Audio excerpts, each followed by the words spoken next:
Hope everybody's having a good Wednesday. I've got a number of announcements. I'm going to save those till the end so we can discuss those. Had a good number from Quitman last night at Moultrie, so that was good. Brother Shane, bless his heart, covered 4 or 5 chapters of Revelation. I felt for him. He was flying. But I appreciate his courage to get up there and do that. But that was good. It was good to see everybody from Quitman there last night.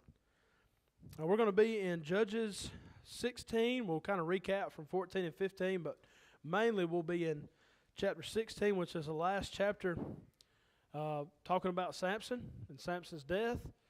And it ends this long section that we've been in for a long time, Judges chapters 3 through 16, the period of the judges. This is the last judge. This is it. So we'll dive into that here in just a moment. But let's start with a word of prayer. Father in heaven, we come to you tonight thanking you for this beautiful day. We thank you for the opportunity we now have together as your people and to study your word. Father, help us to never underestimate the value of being together, the value of opening up your word and studying, and help us to not only study here, Father, but allow this to recharge our spiritual batteries so we can go forth and be the shining lights you would have us to be. Father, be with us as we study tonight and help us to learn much and apply much to our lives to your glory. Pray this in Jesus' name. Amen.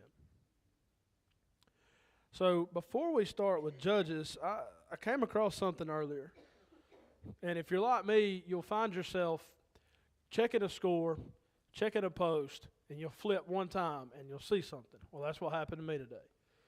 And the thief on the cross argument got brought up again.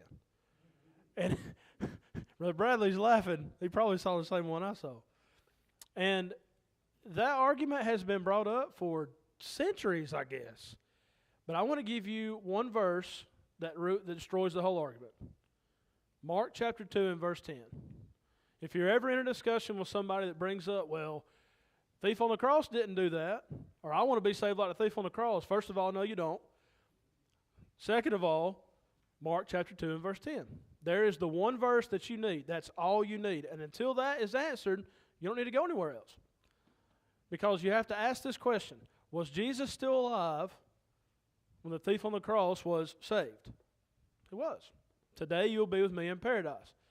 Mark chapter 2 and verse 10 says, the Son of Man has power on earth to forgive sin. So as long as Jesus is living on the earth, if he came up to somebody and said, hey, you're forgiven of your sin, guess what? They were forgiven of their sin. So that entire argument, that entire doctrine, that entire belief system is destroyed with one verse. Mark chapter 2 and verse 10. That's free for nothing, as Brother Bland used to say. But I wanted to share that with you. I was thinking about it. So as we continue in the book of Judges, if you haven't been with us, first of all, welcome. Thank you for being with us. We've been studying this. This is kind of a lengthy study. It's a lot of material. But we, again, are under Israel's experiences under the judges. And so we go back to Judges 14 because we spent 2 weeks on Psalm 22. So it's been a while since we've studied this. And so just kind of a recap of where we've been. We talked about in Judges 14 the importance of who you marry. And remember, of course, we talked about Samson wanting a wife of the Philistines, and his parents really didn't endorse that, really didn't want him to do that. So we spent some time talking about how important it is who you marry. That can affect your eternity, really. We then noticed the display of strength there in verse 6 of chapter 14. This, of course, is when he was able to tear the lion apart as one would have torn apart a young goat. And so he killed a lion with his bare hands. That's just an example of Samson's amazing strength. Then you remember we talked about the riddle, verses 7 through 14. When he killed this lion, of course, the swarm of bees came and they made honey. And so he came forth with this riddle, and he told it at the wedding. It was kind of a custom back then to do something like that, kind of a game they would play. And the riddle was, out of the eater came something to eat, and out of the strong came something sweet. That was the riddle. And he told him, he said, all right, well, you've got 7 days to figure it out. And so for 3 days, of course, they're in the dark. They have no earthly idea. And we talked about the fact that unless it's been revealed, you don't know it. That's the same thing with spiritual things. But if it's been revealed, we can know it. Ephesians 3:4. So here we have this riddle. And of course, they can't figure it out. But here comes his wife. She entices him. She says, you don't really love me if you don't tell me the riddle. So he gives in and he tells her. And now they've got it figured out. What is sweeter than honey? What is stronger than a lion? And so he promised to give them the 30 changes of clothes. And so he just went and killed 30 people and took their clothes. That was just Samson's way of doing things. He had amazing strength, but he was somebody that did what he wanted to do. And it fits with the period of the Judges, doesn't it? There's no king in Israel. Every man did that which was right in his own eyes. That's Samson. He's like, look, I've got the strength to do it. But something Brother Gene taught me, just because you have the ability to do something doesn't mean you ought to do it. That's something to remember for sure. He had the ability. He would see it, and he wanted it, and that's what he did. That was Samson. And so we talk about the entrance to his weakness, of course, was the way that the woman was able to, his wife at this point, was able to connive and convince him to do something wrong. When we get to chapter 16 in here in a moment, we'll see that's what happened with Delilah as well. That was his downfall. And then the rage, of course, is when he went and killed all these men. He went down to Ashkelon, this is verse 19 of chapter 14, and killed 30 of their men. His anger was aroused, and he went back up to his father's house. But look at verse 20 of chapter 14. I believe this is where we ended the last time we were studying this. It says that Samson's wife was given to his companion who had been his best man. Key word is had. He's not his best man anymore.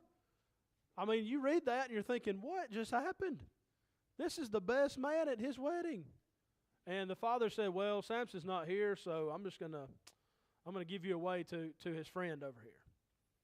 I just keep reading that. I'm thinking, this is so backwards. But again, so is the time period of the Judges. It's backwards. So with that, we come into chapter 15.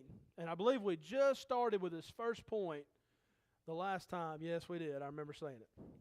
Family drama. We don't have that today, though, so it's all right. Family drama. Let's look at verses 1 through 3 if somebody would like to read that. Judges chapter 15, 1 through 3.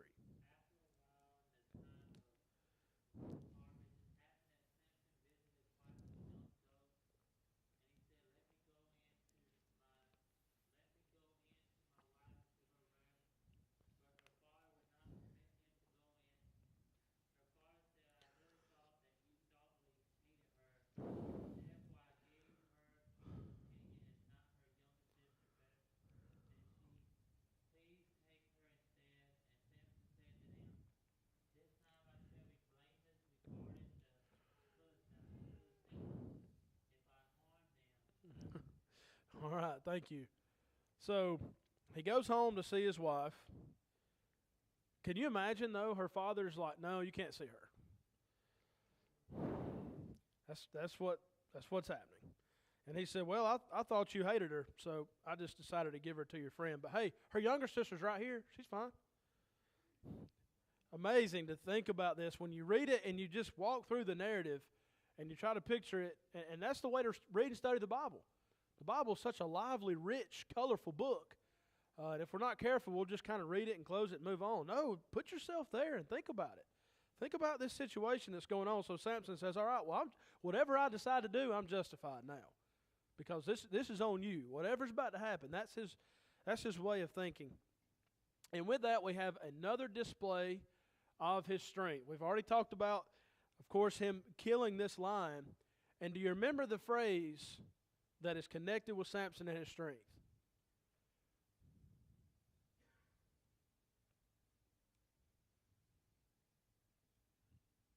This is a massive part about Samson when we think about his strength. It's found over and over again. And if you haven't highlighted or circled it, I want to encourage you to do it. And the Spirit of the Lord came upon him mightily. The Spirit of the Lord came upon him mightily. When you read through the account, for example, Judges 13 and verse 25.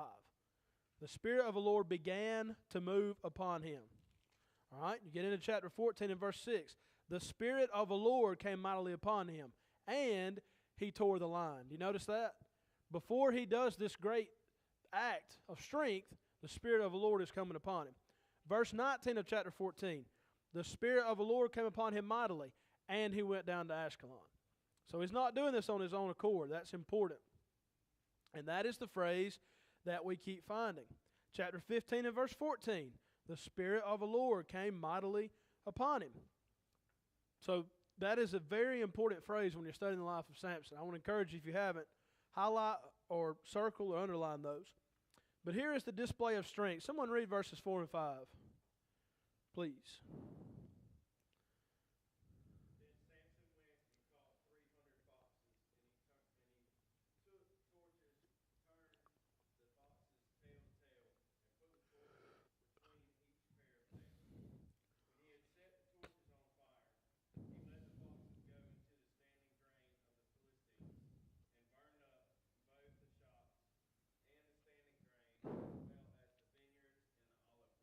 All right. Even with an adrenaline rush, it'd be hard to catch one fox.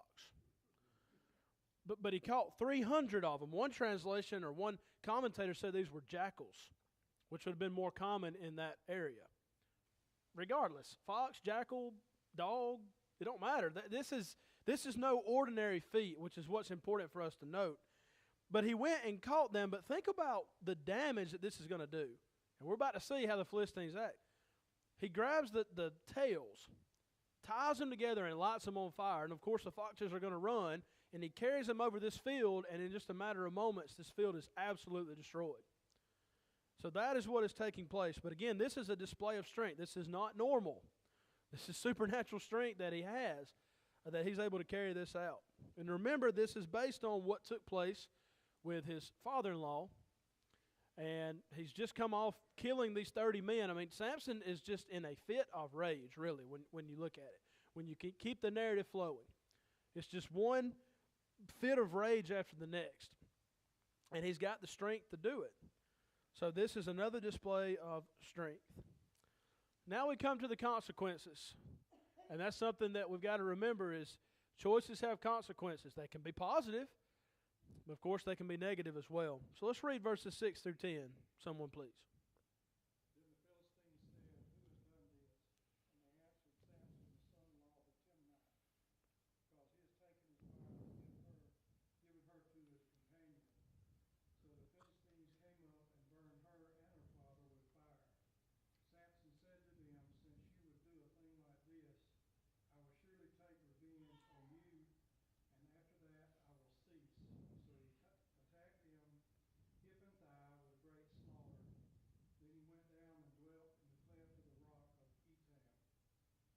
Now the Philistines went up and camped in Judah and deployed themselves against Lehi.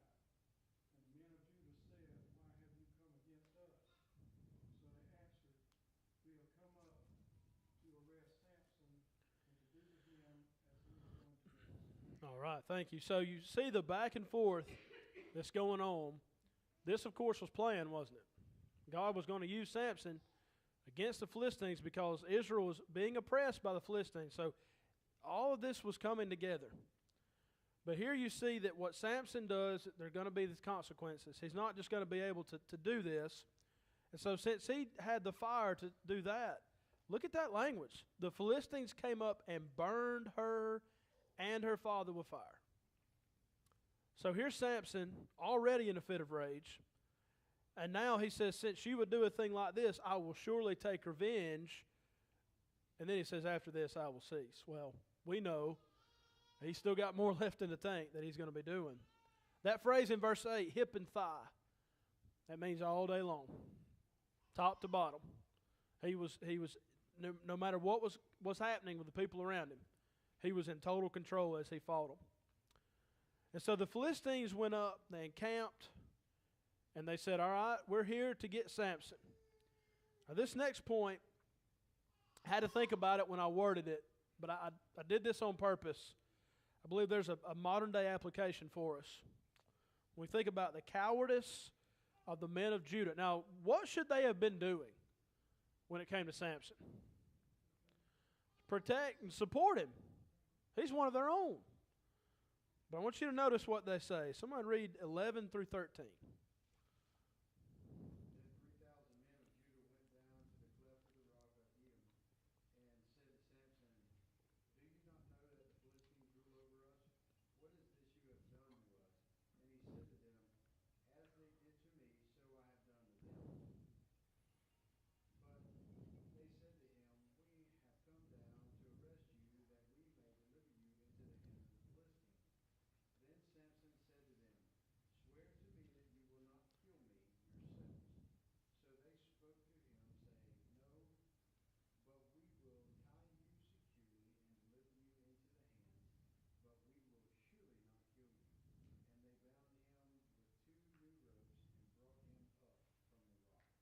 All right. So I've got this highlighted in my Bible. As this phrase kind of sums up where they're at. Do you not know that the Philistines rule over us? What is this you have done to us? Not, you're one of us, we're here to support you, but hey, don't rock the boat, if we can summarize. That's what they're saying. Don't you know that they rule over us? And what happens today? Don't you know you can't say that? Don't you think you might offend somebody? Listen, the truth offends. The truth offends. Jesus said, I came not to bring peace but a sword. What does that mean? Does that mean that Jesus came and intentionally said, all right, I'm just going to cause problems? No. But that's what the truth does. It's painful to hear, but it's necessary.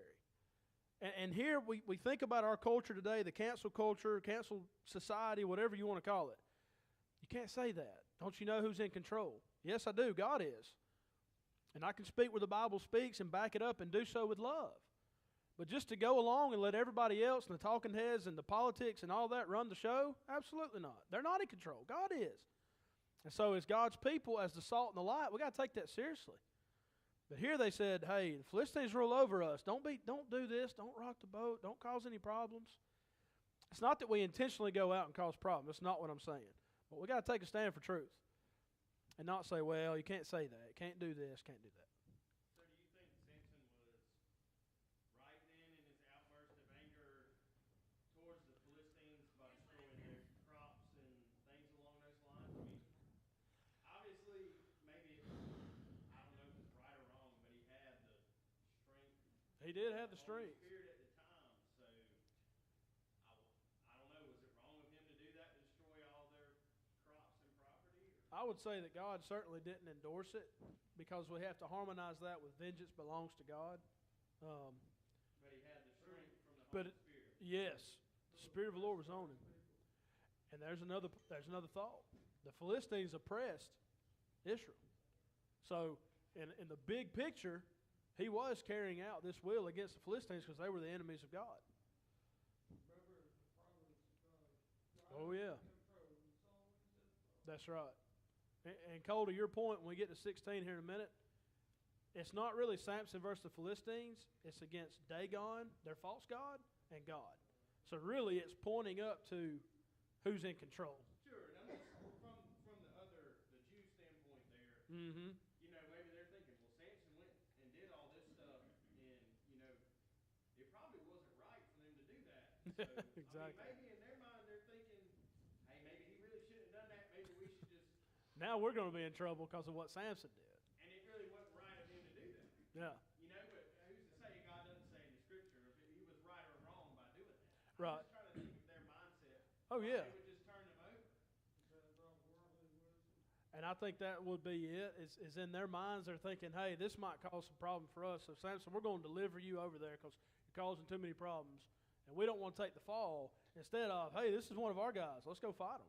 They're their enemies. Right. But instead of fighting against them, it was almost like they were content to say, well, we've been under Philistine for 40 years. Let's just do what they say and keep going. That's how I read into it.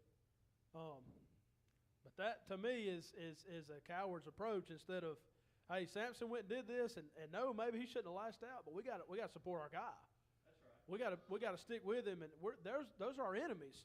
But it's almost like because by influence, the influence of these pagan nations, it's almost like they've gotten too comfortable being under Philistine rule.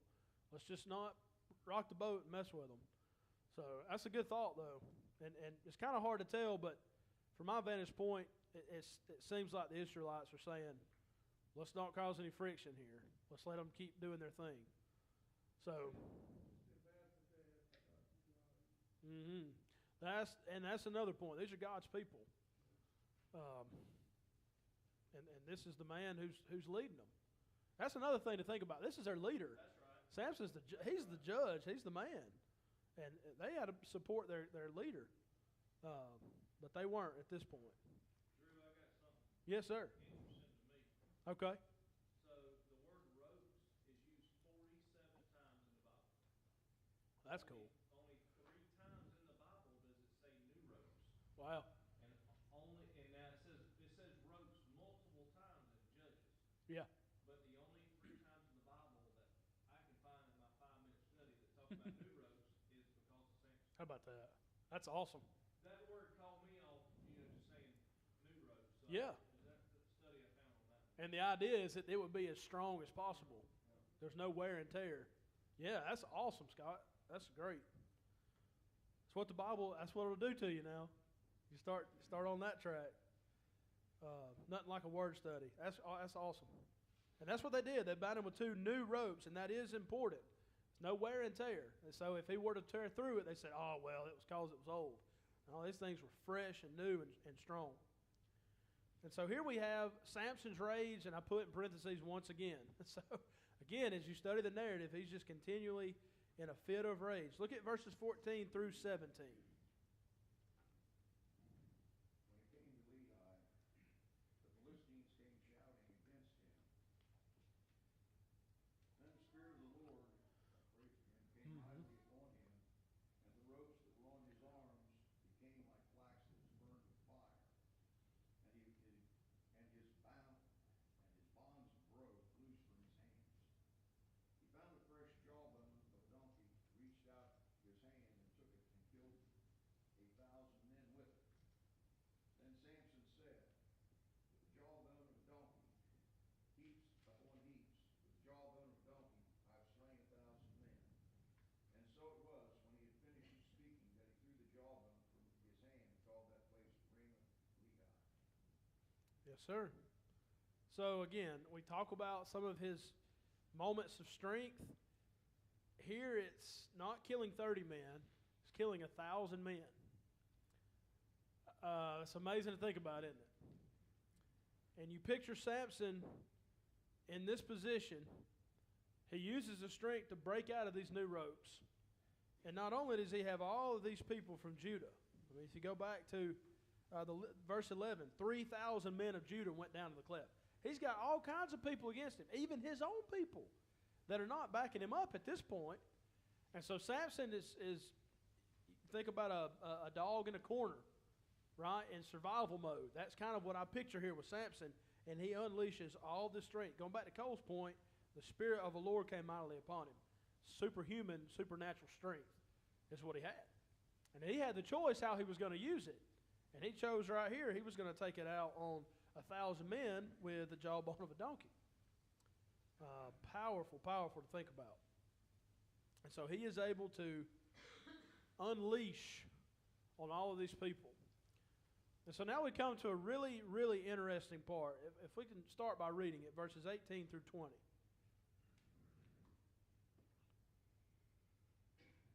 Then he became very thirsty, so he cried out to the Lord and said, You have given us great deliverance by the hand of your servant.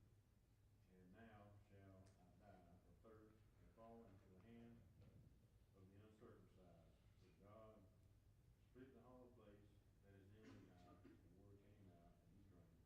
And his spirit returned, and he revived.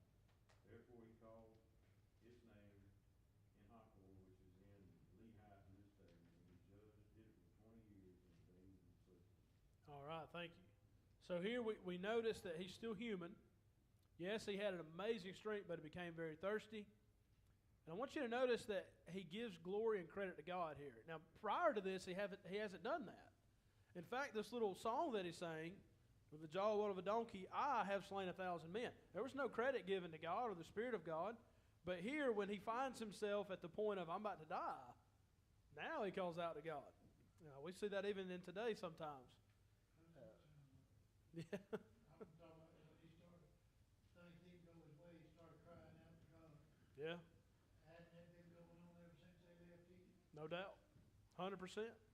Wilderness wandering all day long. That's right. Listening to everything that everybody was saying, it was all been really good. But if you stop and you think about it, it all started with a bad marriage. Sure enough. You know, Absolutely right. if he'd have done what God said to do, Yep. marrying your own tribe, your Mhm. own people. But he didn't. He saw a good looking gal and he went after her. That's it. And then, you know, they went and plowed with her. Mm-hmm. You go back to 14, chapter 14 or 13, right in there somewhere. Right. And, you know, stay in that discipline. There you go. And that's a timeless lesson. Bad news. That's Up to right. that time, Yeah. it was going pretty good for us. That's right. That's a timeless principle that if you deviate from God's pattern and plan, it's not going to end well. Get away from God's plan, That's right. it's all downhill. That's exactly right. And that's why we brought out that very first point. It's important who you marry. That's where exactly right. Where it started. That was kind of his downfall. And now he finds himself in a mess. I mean, could you imagine the aftermath and looking over this hill and seeing 1,000 people that he just killed? Could you imagine that? That's what he's going through. So naturally, he's exhausted, and he calls out to God, just like they did in the wilderness wandering. We need something to eat. We need something to drink. But look at God. God still provides. God's providence is still on display. He split the hollow place, and water came out, and he drank. And here's the phrase that I've been studying and thinking about. His spirit returned, and he revived. So when the Bible talks about death, how is death described? The spirit leaves the body. We talked about that with Rachel when she gave birth to Benjamin before she died. You think about James chapter 2. Body without the spirit is dead. Faith without works is dead also. So you wonder, did he die? I don't know, Cove. You tell me. It seems like in this point right here that from the text itself, his spirit returned and he revived. Now, it could have been that he was gone, or it could have been he was at the point physically of such exhaustion before this water that it was as if he were dead. It's interesting to look at that language, but the point is he had physically exhausted himself. He had nothing left in the tank. And even though, like going back to what Cole said, he's kind of just a loose cannon right now, God still provided for him. Why? Because God is using Samson to deliver Israel from the hand of Philistines. That's the whole point. And that's what we've got to keep in mind with the whole story of Samson. It's really about God. And that kind of closes out chapter 15. But that's an interesting phrase. His spirit returned and he revived. Wouldn't you say that he was probably in some kind of state of unconsciousness? I believe so, because of such exhaustion. You read about people doing great things, Mhm. lifting cars off of people. Yeah, And they said, don't you know what you, no, I don't know. yeah. Blacked out. I don't know what happened. Yeah, You lived in that car. yeah. No. Right. Adrenaline It could through be the roof. Adrenaline rush. Supernatural adrenaline, too. I mean, it's just amazing to think about. Drew, another thought there is Yeah. at the beginning, in Samson, at the beginning of his judgeship, which I forget what verse, but the verbiage there is that the Spirit of the Lord came upon him. Right. The Spirit of the Lord manifested itself in Samson through miraculous strength. Mm-hmm. You look at the judges, they all serve a identical purpose. Children who will disobey, they fall under oppression from their Yep. neighbors who shouldn't have been there, Mm-hmm. but were because of the children of Israel's disobedience. And after a period of time, God would raise up a judge to give them some relief Right. until the time would come, David and Solomon would finish off what they should have started. Right. But each judge, while accomplishing the same goal, they all were very unique in how they did it. Extremely.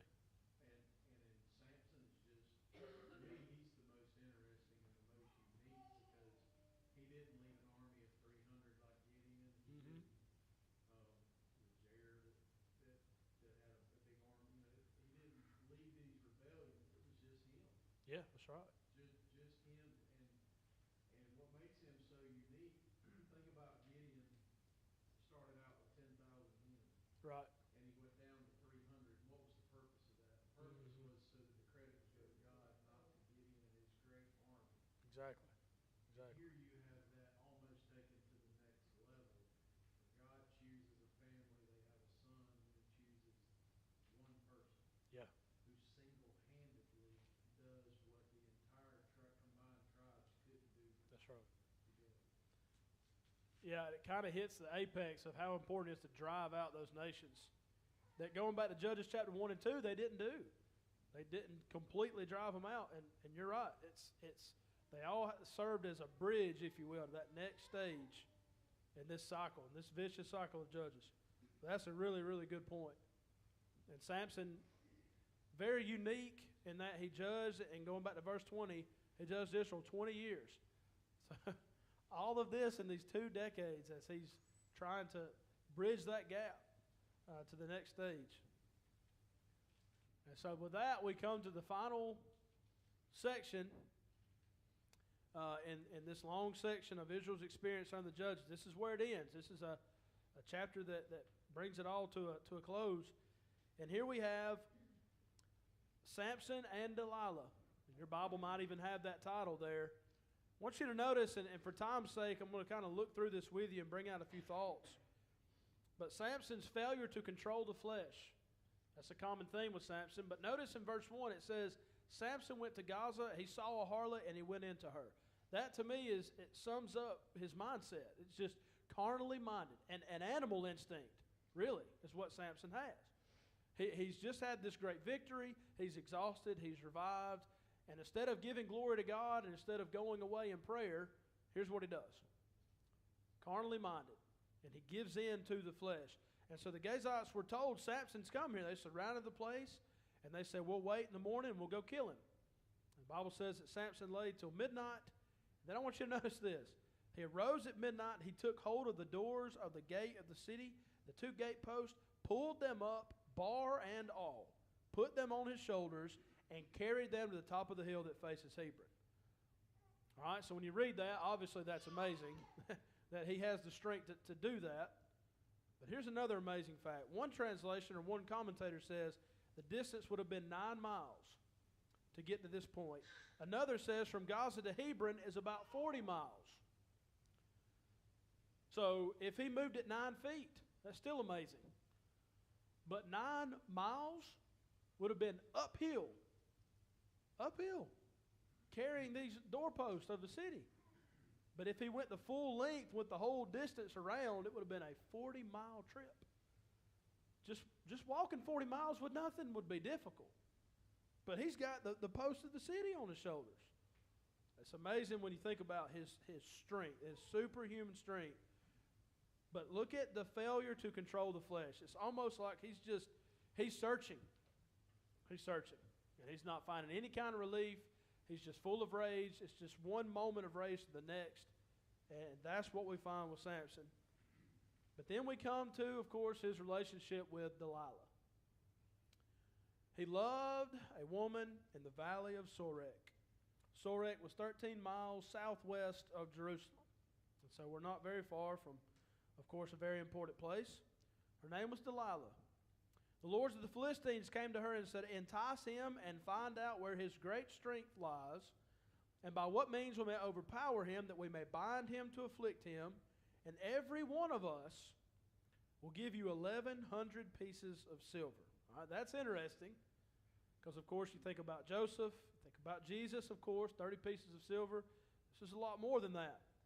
According to Kaufman, and this is a little dated here, 1,100 pieces of silver in 1925 would have been worth $3,750.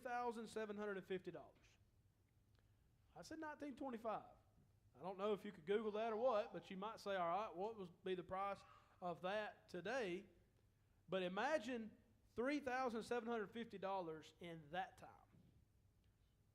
That's a life-changing amount, really. And that's what Delilah sees. That's all she sees at this point in time. So Samson has fallen in love with this woman. But this woman, when she hears that price, that's what we're going to find the rest of the text of what she is willing to do. And so I again entitled this Her Conniving Approach. And here's how you can look at it. Verse 6, if you'd like to highlight or underline. Verse 10. Verse 13. And then 15 and 16. That's the summary of what Delilah does. That's what I want to highlight for you. She said to Samson, verse 6, please tell me where your great strength lies, and with what you may be bound to afflict you. And so Samson, in his arrogance, just comes up with something. Buy me with 7 fresh bowstrings, and that'll do the trick. So she calls Philistines and said, the Philistines are upon you. And And they come in and they do this, and of course Samson breaks out of it. So the secret of his strength was not known. Then verse 10, Delilah said to Samson, "Look, you have mocked me and told me lies. Now please tell me what you may be bound with." And you almost see Samson smirking. "They bind me with securely new ropes," Scott. There's another reference. "And they have never been used, brand new ropes. Then I'll become weak. I'll be like any other man." So, of course, Delilah says, "All right, let me do that. Call for the men. Samson, the Philistines are upon you." They came and did it. He broke them off like a thread. So verse 13, Delilah said to Samson, "Until now you have mocked me and told me lies. Tell me what you may be bound with." He says, "Okay, weave the 7 locks of my head to the web of a loom. You do that, and then I'll be weak." And the same story. Philistines are upon you. He awoke from sleep, pulled out the loom, probably went back to sleep. It's almost like he's toying with her. But then what's interesting is verse 15. "How can you say I love you when your heart is not with me? You don't really love me. If you really loved me, you would do this." And how many men over the sands of time have fallen for that? And I guess it could be said women too. I'm not trying to be singling anybody out, but over the sands of time, somebody can come across and say, "Well, if you really love me, you would do this." And then when they hear that, "Oh, that's what I'm going to do." You compare that with what happened in chapter 14. Think about his first wife and what she did. Right? She would go and entice her husband. And she said, verse 16 of chapter 14, she wept on him, "You do not love me." So that was his downfall here again. And of course, we'll get into this next week as we kind of put a bow on Samson and his story. But I want to close with verse 16. "It came to pass when she pestered him daily with her words and pressed him, his soul was vexed to death. And he told her all his heart." He said, "You cut my hair. I've been a Nazarite from the womb. You cut my hair, I'll lose my strength." And of course, that was true. And that's what we'll get into next week, is what takes place after he does this. It's very sad, but it's the end of an era. And so be reading that, studying that, and we will pick up next week right there. Thank you. Yes, sir. $220,000. There you go.